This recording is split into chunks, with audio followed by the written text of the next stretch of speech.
Grazie e buongiorno a tutti. Oggi, come al solito, alle 12:30 facciamo questo punto stampa.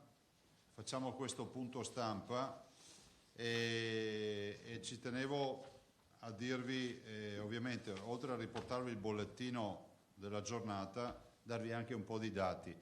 Oltre a salutare ovviamente la dottoressa Russo, il dottor Bosa, il dottor Francesco Bosa, presidente della Croce Rossa del Veneto. La dottoressa Francesca Russo è la donna che per noi governa tutta la partita della prevenzione, quindi tutta la partita, diciamo, la nostra interfaccia degli isolamenti dei tamponi. Il professor Rizzuto, con tanto di mascherina, il nostro magnifico rettore dell'Università di Padova, il professor Andrea Crisanti, l'uomo macchina e l'uomo che ci porterà fuori dal mare in tempesta e quindi titolare del progetto che vogliamo presentare oggi, il professor Merigliano, che è presidente della Scuola di Medicina dell'Università di Padova. E dopo li sentirete. Due piccole considerazioni. Allora, i dati di oggi sono presto detti. Abbiamo 1487 ricoverati, 5.500 persone positive, 5.500 persone positive, 192 decessi, 329 dimessi e poi dei 1.400 ricoverati 281 in terapia intensiva. Cosa dicono questi dati? Questi dati dicono che intanto non siamo davanti a un'influenza, perché abbiamo 1.400 letti occupati da cittadini che hanno bisogno di cure sanitarie importanti. 1.400 letti vuol dire due bei ospedali di provincia. E siamo preoccupati del fatto che comunque non ne siamo ancora usciti.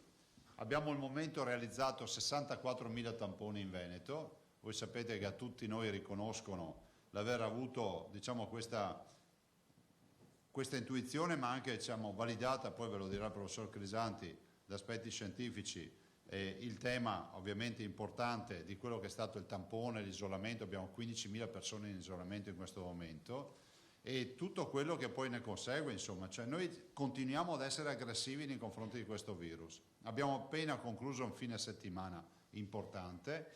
Lasciatemi ringraziare i veneti per la responsabilità, il senso di comunità, il senso di solidarietà che hanno dimostrato rispettando la mia ordinanza. E l'ordinanza, qualcuno ha detto: ma perché hai messo i 200 metri? Perché noi in veneti siamo così, vogliamo sapere anche qual è la misura. Forse la prima ordinanza nella storia che è i 200 metri da casa, ma tutti si sono attenuti al rispetto di queste regole. Ed è fondamentale ringraziarli, perché è un sacrificio immane. Poi abbiamo visto che nottetempo, in questo fine settimana, è arrivato anche il DPCM col tema delle imprese e quant'altro, però noi continuiamo a seguire questa dritta. Chi è che parla? Continuiamo a seguire questa dritta, ovvero la volontà di confermare, visto che ci è stato chiesto, di confermare che le restrizioni stabilite dall'ordinanza regionale vengono mantenute. Quindi il tema dell'attività motoria dei 200 metri di casa, il tema della chiusura dei supermercati la domenica. Detto questo, chiedo ancora sacrificio per i veneti. È un sacrificio che per noi è fondamentale, perché abbiamo capito che la prima cura, e poi lo diranno ovviamente il professor Crisanti, penso che mi darà ragione su questo fronte, la prima cura in assoluto contro il coronavirus siamo noi cittadini con i nostri comportamenti. Ed è fondamentale che il senso di civiltà e di comunità sia assolutamente presente in ognuno di noi. Detto questo, prima di passare la parola agli altri convenuti, due brevi considerazioni. Ringrazio tutti quelli che stanno facendo donazioni, li ringrazio di cuore. Anche oggi una famiglia importante, nota del Veneto, i Polegato, hanno voluto donare per questa causa 1 milione di euro. E ringrazio quindi Mario Moretti Polegato, che è il titolare di Geox, e il figlio Enrico Moretti Polegato, titolare e amministratore delegato di Adora, per questo ulteriore finanziamento. Si va sempre più ingrossando il numero di persone che stanno sostenendo questo progetto, sostengono il nostro progetto di cura dei veneti, di tutela della salute dei veneti. Noi non possiamo cantare vittoria, non abbassiamo la guardia, io dico ai veneti che mi trovano, magari li incrocio al distributore piuttosto che in altre occasioni, e mi dicono ma allora ne stiamo venendo fuori. Io dico che ne verremo fuori, ma ancora non è ora di abbassare la guardia. Non fatevi non fatevi assolutamente ammagliare dal dato positivo di una giornata, perché può essercene un altro di negativo il giorno dopo. Siate ancora fermi e concentrati sul pezzo. È un sacrificio, stiamo subendo una pandemia che mai abbiamo conosciuto nella storia, è la vera pandemia dell'era moderna, è una pandemia che coinvolge tutto il mondo, con gli annessi e connessi di tutto quello che porta. Infine, rispetto a tutti questi temi, io vi dico che noi continuiamo a sostenere le attività dei tamponi con non poche difficoltà, perché mancano materiali, mancano reattivi, e abbiamo messo in piedi una grande squadra, poi il professor Crisanti ve lo dirà, e cercheremo di fare in casa, però siamo convinti che questa sia la via. E qualcuno mi dice ma qual è l'obiettivo? L'obiettivo è venirne fuori con le ossa rotte il meno possibile. Stiamo sperimentando, ed ho concluso, dei farmaci, ne stiamo sperimentando all'Università di Padova, almeno 6 da soli o in associazione. Evito di citarveli perché sembrano degli scioglilingua, a iniziare dal Tulicizè, comunque il famoso farmaco per l'artrite reumatoide piuttosto che altre partite. Li stiamo sperimentando. Vi dichiaro che per l'Avigan noi siamo pronti, non è che dobbiamo organizzarci, siamo pronti. Ovviamente siamo rispettosi delle leggi e quindi, in virtù del fatto che dobbiamo avere un'autorizzazione alla sperimentazione da parte dell'Agenzia Italiana del Farmaco, stiamo aspettando la loro deliberazione. Io penso che sia eticamente sostenibile che se c'è una minima opportunità, un minimo barlume di luce in fondo al tunnel, che può essere o è il treno che ti viene incontro, oppure può essere veramente un raggio di sole, ma noi comunque dobbiamo vedere se c'è quella luce e che luce è. Quindi io sono assolutamente favorevole alle sperimentazioni e inviterei la comunità scientifica tutta, che ne sa molto più di me di questi argomenti, di avere anche un approccio molto più liberale in questo momento dove c'è bisogno di sperimentare tutto quello che si può. E abbiamo università come l'Università di Padova, che è qui presente, che è in grado di prendere in mano un protocollo sperimentale e dirci se un farmaco serve o non serve. Passo la parola al professor Rizzuto, prego. Ci spostiamo di posto. E poi il professor Crisanti, poi il professor Merigliano. Scusami, trovo la mia mascherina. Buongiorno a tutti. Il Presidente ha giustamente detto che questa è la pandemia del secolo, il più grande shock che questo Paese riceve dopo la Seconda Guerra Mondiale, ed è uno shock, una guerra che vinciamo tutti assieme. Noi di questo siamo consapevoli, abbiamo la consapevolezza di essere l'istituzione scientifica che deve aiutare, deve mettersi in gioco per risolvere positivamente nel più breve tempo possibile questa crisi, e lo stiamo facendo. Lo stiamo facendo perché, come è stato giustamente citato, abbiamo colleghi, io ringrazio pubblicamente il professor Crisanti perché ci ha dato l'indirizzo in tempi in cui pochi lo dicevano. Questa è una malattia che si trasmette perché un virus che vive solamente nelle persone viene trasmessa da persona a persona. Noi abbiamo il compito, il dovere di interrompere questa trasmissione. E questa trasmissione la interrompiamo. Se interrompiamo questa trasmissione abbiamo risolto l'epidemia, e questo lo facciamo solamente in 2 modi. Il primo è stato detto, attraverso l'impegno di tutti i cittadini. Non possiamo sostituirci a questo, ma certamente possiamo tutti sollecitare i cittadini a continuare i comportamenti che hanno avuto e che sono l'aiuto più grande che tutti assieme diamo alla risoluzione di questa pandemia. Ma la seconda è quella di trovare le persone che sono in grado di trasmettere la malattia, perché ci sono persone che non possono stare in casa, le forze dell'ordine, i medici, il personale sanitario, chi fornisce i negozi, i distributori di alimenti. Queste persone lavorano, devono lavorare, ci garantiscono i servizi essenziali. Noi dobbiamo andare a cercare dovunque chi può trasmettere la malattia, quindi un'opera di riconoscimento ampio, quindi applicazione di tamponi e diagnosi molecolare per trovare nel più breve tempo possibile è fondamentale. Se non facciamo questi, noi continuamente avremo centinaia, migliaia di trasmettitori inconsapevoli della malattia. E allora il progetto di attuare un campionamento ad amplissimo spettro è un progetto decisivo che si deve associare a quello che è il comportamento virtuoso di tutti i cittadini.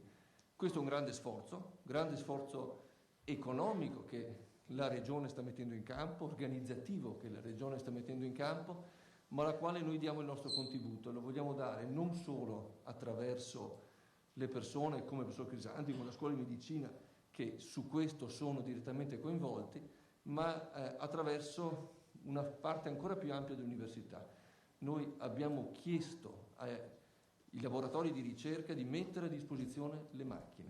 Abbiamo chiesto ai colleghi di mettersi a disposizione generosamente, come fanno tanti volontari, spostando il loro ambito di ricerca all'aiuto al laboratorio del professor Crisanti per la diagnostica. La risposta è stata una risposta estremamente positiva. Abbiamo avuto decine di persone che si sono già rese disponibili per rendere possibile quello che adesso il professor Crisanti racconterà, che è un grande sforzo, e sforzo che richiede anche però delle competenze che sono competenze molto alte.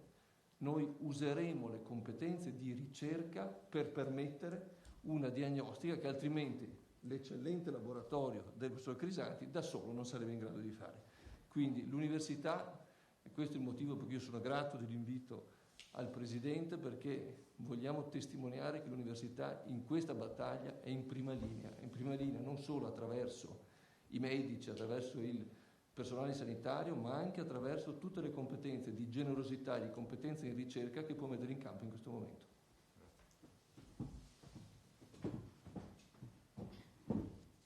Grazie. Il professor Rizzuto ci ha ricordato una cosa importante, che le epidemie si combattono su 3 fronti. Si combattono sul fronte dell'ospedale, con i ricoveri e la rianimazione, si combattono a casa con la disciplina e imporsi di limitare tutti quanti i contatti sociali, e poi si combattono con la sorveglianza attiva. Che cosa significa sorveglianza attiva? Significa andare a individuare e a stanare le persone che inconsapevolmente possono trasmettere questa malattia. Come abbiamo detto, ci sono delle classi di persone che sono a rischio, però la sorveglianza attiva va fatta anche intorno a quelle persone che stanno a casa e che accusano sintomi. Noi dobbiamo andare lì, dobbiamo fare la diagnosi e dobbiamo a cerchi allargati identificare tra i parenti, il primo cerchio ristretto, tra gli amici, il primo cerchio allargato, e tra il vicinato chi gliel'ha trasmessa questa malattia. Perché se noi assumiamo che le persone obbediscono alla quarantena, è chiaro che chi gliel'ha trasmessa sta nell'ambito di quel cerchio.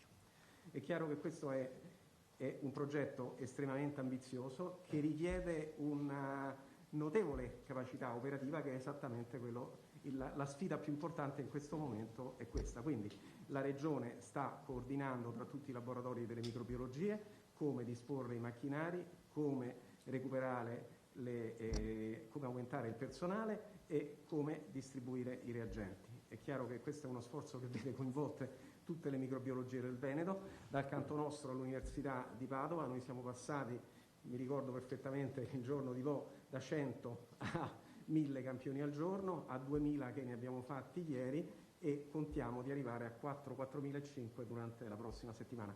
Chiaramente è una sfida immane, perché nel frattempo c'è una rincorsa pazzesca in tutta Europa e in tutto il mondo a queste macchine, e quindi anche da qui il contributo prezioso dell'Università di Perugia, ma io direi di tutte le università di Padova, tutte le università del Veneto dovrebbero contribuire a questo recupero di macchinari.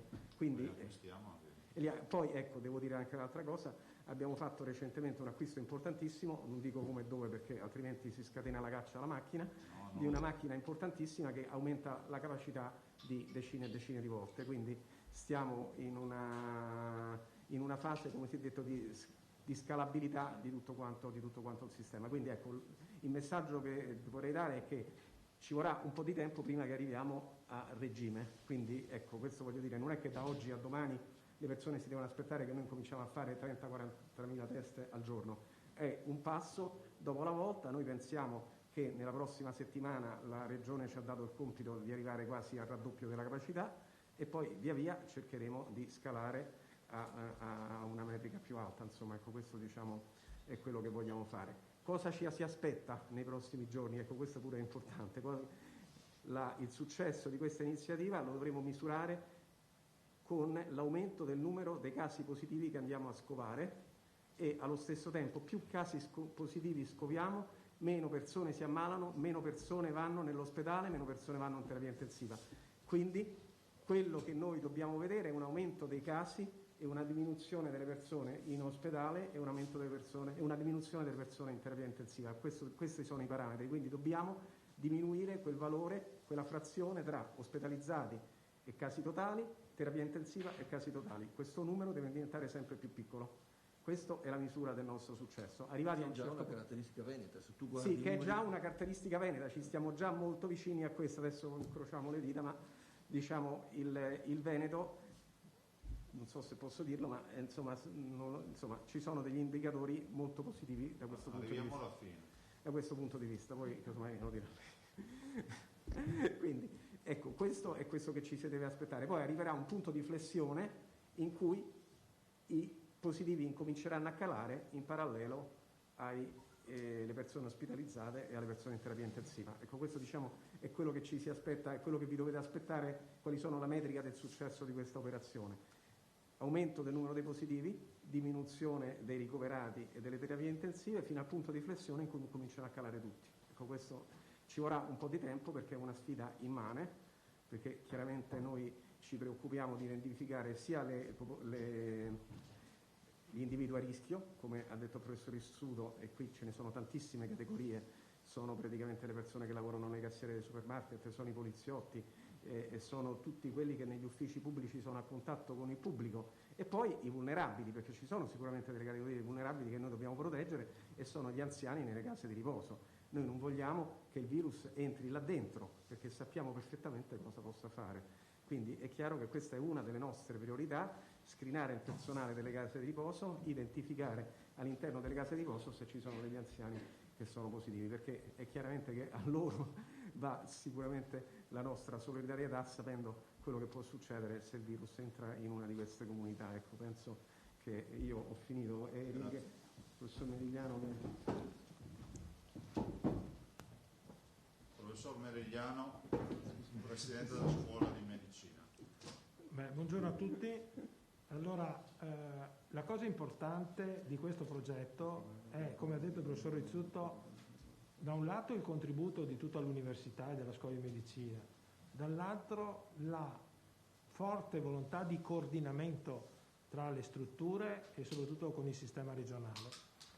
Se dobbiamo fare questa operazione, che è fondamentale, dobbiamo anche garantire che comunque il sistema funzioni in quello che è la capacità ordinaria. Quindi deve essere un qualcosa che va al di sopra, al lato, e che potenzi il sistema ordinario, e contemporaneamente che sia perfettamente coordinato e integrato. Per cui il grande sforzo è stato quello di trovare il progetto, di trovare le persone disponibili a farlo su base volontaria o su base comunque organizzata, e soprattutto integrarsi perfettamente nel sistema sanitario, perché tutti i positivi che verranno trovati con questo sistema devono essere in linea col sistema di protezione, di sorveglianza, perché altrimenti non funzionerebbe. Allora abbiamo cercato di trovare la quadra che è stata trovata nel progetto del professor Crisanti, nel supporto logistico del Comitato regionale della Croce Rossa, perché il progetto vale su scala regionale e sarà attivato per cerchi concentrici. Per cui partiamo da Padova perché siamo più vicini all'università, stiamo raccordandoci con i sistemi informativi, ma la Croce Rossa ha già messo in campo 15 squadre divise per provincia, in modo che a regime, progressivamente, in maniera molto coordinata, perché anche qui, come si diceva prima, non bisogna saturare le capacità, ma bisogna essere coordinati e quindi il crescere della capacità organizzativa. Il cuore del sistema ovviamente andrà a tamponare tutte queste persone che sono state dette, coordinandosi con il sistema di prevenzione che continuerà a garantire da un lato l'ordinario funzionamento, ma soprattutto tutta l'attività di controllo dei pazienti positivi e domiciliati. E in questo senso volevo ringraziare ancora una volta la scuola di medicina, perché abbiamo deciso con una delibera che tutti i tirocini degli studenti che sono, come sapete, lauree abilitanti, quindi tirocini per l'esame di Stato, che avrebbero dovuto essere svolti presso i medici di medicina generale, che in questo momento sono sottoposti a delle pressioni umane, professionali, di rischio enormi, e quindi avrebbero fatto fatica a fare i tutor, li abbiamo dirottati sui sistemi territoriali per fare il recall in perfetta sintonia, scaricando sul sistema circa 400 giovani medici in formazione che daranno una spinta enorme, perché siamo passati da controllare 50-60 persone ospitalizzate e adesso siamo 1500, quindi bisogna assolutamente pensare non solo al prelievo ma anche a ciò che si genera post, altrimenti si generano delle aspettative e poi non si possono dare risposte. Quindi il disegno che è stato organizzato insieme, partito come progetto di ricerca, poi è stato rivisto, poi è stato riorganizzato proprio perché sia un sistema che possa dare una risposta completa. E come ha detto il governatore, parte, ma ha bisogno dei suoi tempi per allargarsi a cerchi concentrici. Ultima cosa, è assolutamente fondamentale, come ha detto il rettore, lo sforzo che stanno facendo moltissimi ricercatori, non solo della scuola, ma di tutta l'area biomedica dell'università, per recuperare macchine e persone, che ovviamente non sono quelle macchine e persone di tipo laboratoristico da migliaia di numeri, ma anche 150-200 test al giorno. È un po' il concetto del tanto poco fa una grande massa, e quindi da questo punto di vista l'ultima cosa che vorrei dire, perché l'ho detto stamattina al governatore, la settimana scorsa c'è stata il gruppo degli cinesi che sono stati in Veneto, sono stati a Padova, guidati dal vicepresidente della Croce Rossa cinese, hanno vissuto 2 giorni dentro un'azienda, e devo dire che la cosa che più li ha sconvolti, in senso positivo, è stata le nostre semi-intensive, cioè l'aver creato delle strutture che sono una via di mezzo tra il reparto e la rianimazione, dove si cerca di tenere i pazienti ancora coscienti, supportati dai famosi caschi, eccetera, che è un'esperienza che loro non avevano, ma che hanno valutato con grandissimo interesse, perché non ha saturato le rianimazioni, ma ha dato grossa risposta a quei pazienti che non erano in grado di gestirsi da soli. Grazie Presidente. Grazie Prof. Vi lascio il mio poltrona, postazione. E allora sì, grazie. Volevo ringraziare ovviamente ancora il dottor Bosa per la Croce Rossa, ringraziare i miei assessori che sono qui oggi, gli assessori Lanzarin e Bottacin, quindi alla sanità e alla protezione civile. E ancora un grande ringraziamento alla dottoressa Russo, che lei per noi è la donna dei tamponi, degli isolamenti e di tutto il processo che si è fatto, perché onore al merito, noi siamo partiti con lei, e se oggi abbiamo 65.000 tamponi fatti e 15.500 persone isolate è dovuto al fatto che comunque la dottoressa insomma, ha curato questa regia fin dall'inizio. Ripeto, prima di passare tecnicamente alle domande, ricordo ancora, non vorrei creare incidenti diplomatici, sul fronte donazioni abbiamo un incremento importante. Ripeto, ringrazio oggi Enrico Moretti Polegato di Diadora, e Mario Moretti Polegato per Geox per 1 milione di euro, che è una grande donazione. E i prossimi giorni, nei prossimi punti stampa, ricorderò anche di volta in volta coloro che hanno voluto donare e aiutare questi processi, perché poi la macchina che andremo a prendere, io spero nottetempo anche con l'aereo, andremo a prendercela, ci permetterà di spingere molto di più sui tamponi, quindi grazie un po' a tutti i presenti. E infine farei così, per evitare pasticci: se avete domande per me le fate, poi io esco e poi di conseguenza chiamate il preside, il presidente, il rettore, il professor Crisanti che sono qui, o chi volete. Prego, a me le domande.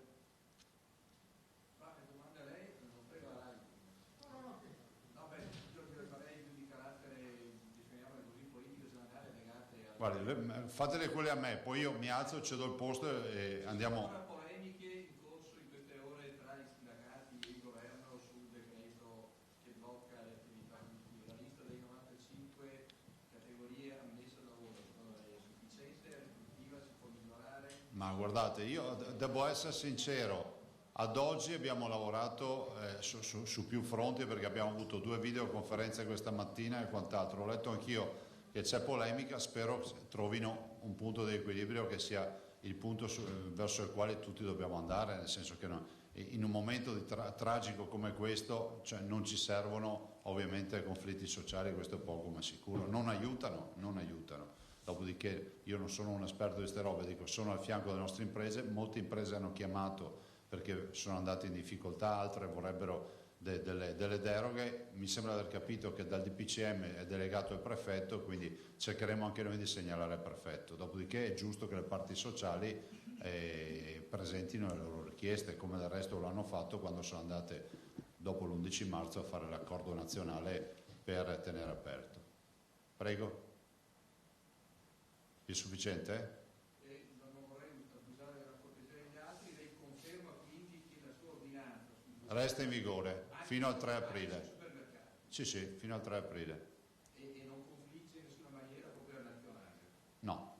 Abbiamo fatto una verifica. Attenzione, non è una prova muscolare, perché come vi dico noi non vogliamo fare prove muscolari. Abbiamo fatto una verifica giuridica e l'ufficio legale ci dice che resta in piedi, perché altrimenti bisognerebbe revocarla, perché ha pieno titolo di restare in piedi, perché il DPCM richiama un DPCM che prevedeva la possibilità di fare ordinanze da parte dei governatori, per cui essendo rimasto in piedi questo passaggio non è assolutamente impropria ed è assolutamente in linea. Ho visto che a Treviso c'è una macchina che dà esito del tampone in un'ora, mentre mediamente ci mette 4-6 ore. Mi hanno detto che però questa macchina prodotta in Italia arriverà anche in tutti gli altri mondo. Sì, è quella della Diasoni, è quella col dischetto, avrei visto, quella con gli 8. Ne arrivano 11 già oggi, verranno dedicate ai pronto soccorso in maniera tale che si fa, non è per grande scala, ma è direttamente per il pronto soccorso. Il tampone resta, poi c'è anche il professor Crisanti, il tampone resta la grande scala, questa è un'attività di pronto soccorso. Ha un dischetto di 8 campioni e ci mette un'ora. Invece con i tamponi, se ci sono reattivi, facciamo molto più lavoro. Un punto invece sull'arrivo delle dotazioni sanitarie, respiratori, mascherine, a questo punto siamo? Ma guarda, posso dire che ho visto prima un dato, lo dico, mi sa che non l'ho preso, abbiamo 13 milioni e mezzo di dispositivi in arrivo e in parte sono anche arrivati.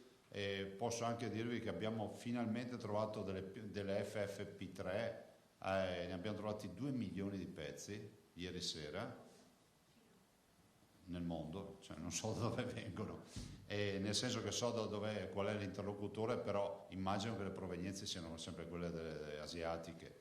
E abbiamo comprato in questo periodo, abbiamo comprato in Sud America, abbiamo comprato in Europa, abbiamo comprato un po' dappertutto. Attenzione che è difficile arrivare a quantitativi come quelli che sto annunciando io adesso, punto. E quindi, Presidente, non sono quelle promesse dal commissario Arturi che ieri aveva assicurato che tutte le regioni oggi avrebbero ricevuto dispositivi di protezione? Non ho contezza degli arrivi, ve lo diciamo in maniera formale, però io sto parlando di quelle che abbiamo comprato noi, che siamo riusciti a trovare. Fermo restando che debbono scaricarle, siccome ce ne sono già sparite 550.000 dalla Svizzera una settimana fa, vi dico che questo è l'ordine, carte alla mano, pagamenti fatti, dopodiché vediamo se succede qualcosa nel frattempo. Stanno arrivando anche respiratori meccanici, ho richiamato Roma perché ci sono nella fornitura Consip e mi aspetto, io ho fatto una richiesta di 200 respiratori e penso di essere quello che ha più titolo di chiedere respiratori in questo momento, visto e considerato che al momento noi non ne abbiamo avuti tanti come Consip. Non è una critica, ma vi dico che nelle forniture noi attualmente siamo a 49 respiratori arrivati. Fino a quanti tamponi si potrebbe arrivare in Veneto? 20.000? Ma tra un po', non subito. Tra un po' 20.000. E in totale per quanto tempo? Ah, guardi, consideri che noi già ne abbiamo 65.000 già fatti, consideri che penso che si andrà avanti finché non finisce questa tragedia, Cioè, non è che anzi forse ci sarà anche il follow up post, perché questa bestia non è che la conosciamo proprio bene, Cioè, non vorrei che qualcuno pensasse che apriamo l'ombrellone e è finita lì, cioè, è bene che restiamo sempre con la guardia mezza alzata per seguire lo sviluppo. Altro? Ma 20.000 al giorno, sì, tutto il sistema Veneto potrebbe arrivare a regime con macchine che funzionano con reattive, arriviamo prof a 20.000? Fra 2 settimane. Fra 2 o 3 settimane sì. Un'altra domanda, perché l'espressione più tamponi uguale meno terapie intensive più meno ospedalizzazione? C'è un grafico, ci sono delle proiezioni per capire? C'è un sacco di roba a disposizione, però guardate, ce n'è una molto banale on the road. Un positivo asintomatico contagia 10 persone. 10 persone positive asintomatiche ne contagiano a loro volta 10 persone a testa. Capite che l'andamento è esponenziale e una terapia intensiva prima o poi verrà occupata da qualcuno che non è stato intercettato. Ecco, rispetto anche alla modalità, qualche giorno fa le aveva dato una scaletta di priorità rispetto alle categorie che prima dovranno Sì, essere tamponate tra virgolette. sono rispettate. Quindi rimane quella tabella, per cui prima tutti Mondo della sanità, le case di riposo e poi a seguire. Ovviamente il professor Crisanti poi curerà particolarmente anche la parte, diciamo, on the road dei test a campione. quando partiranno tutti i test a campione con gente che viene fermata per strada durante il normale? Partiranno Abbiamo la capacità. quando riuscirà a mettere in piedi. Ecco, Ci sono le priorità, no? Prima Allora, gli anziani, prima i vulnerabili, poi gli esposti e poi certo. la popolazione a campione. Posso dire una cosa? Cioè, un discorso far vedere, parlo di qualche video straniero, far vedere qualcuno in camice che infilza a un guidatore lo stecchino nel naso. Un discorso è fare il lavoro che abbiamo fatto noi. Perché se volete l'immagine che infiliamo lo stecchino nel naso a qualcuno, andiamo sul parcheggio e ve la facciamo vedere subito. Ma noi stiamo facendo una roba molto più seria. È una questione di priorità sociale, no? Quindi i vulnerabili, poi gli esposti e poi finalmente campionare la popolazione. Le ultime domande poi vi lascio loro. Stiamo parlando di salute, chiedo, è necessario tenere i tabaccai aperti? Sono molto preoccupati, la categoria è veramente a rischio e si chiedono il da farsi. E se parliamo appunto di salute, io penso che potrebbe essere un'occasione per magari provare a smettere. Sì, ma guarda, cioè, penso che sia che qui dentro se facessimo un referendum tutti la pensano nella stessa maniera. Poi non so quali siano state le logiche. Affronteremo anche questo tema, ma vi ricordo che noi stiamo sempre parlando di un dispositivo nazionale, quindi di un DPCM e non di un'ordinanza regionale. Altro? Ho la mestiere che il professor Crisanti non si sente bene. Lei non potrebbe un attimo evitare... Cercherò di parlare più forte. Grazie, molto gentile. Va bene, poi lascio la postazione al professor Crisanti. Se non ci sono più domande per me, lascio la postazione. Gliela lascio, prof. No, si metta qui. Meglio, si metta qui. Io vado fuori. Ci vediamo dopo.